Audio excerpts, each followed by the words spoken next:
House mates photos ఇస్తాను. అందులో winner ఎవరు అవ్వాలనుకుంటున్నారో ఒక్కళ్ళని చూస్ చేసి ఆ విన్నింగ్ ట్రిక్ కట్టేసేయండి. ఆ ఫోటో మీద వాళ్ళకి విషెస్ తెలుపుతూ మీ సిగ్నేచర్ చేసి. డన్ అన్న. నేను గౌతమ్ అవ్వాలనుకుంటున్నా అన్న. ఏంటి అంత కాన్ఫిడెన్స్? కాన్ఫిడెన్స్ ఏంటన్న, వాడు ఆట నేను దగ్గర నుండి చూసా. నిఖిల్ గౌతమ్ వీళ్ళిద్దరిలో ఉంటుందేమో టఫ్ ఫైట్ అనుకుంటున్నా. నాకు గట్ ఫీలింగ్ గౌతమ్ గడ అవుతాడని అనిపిస్తుంది.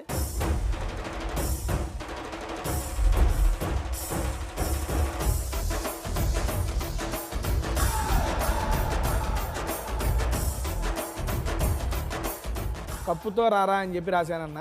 మేబీగా వస్తాడు అని నాకైతే అనిపిస్తుంది. బట్ నాకు అనిపిస్తుంది, జనాలు ఏమనుకుంటున్నారో నాకు తెలియదు. ట్రిక్ కట్టేసి.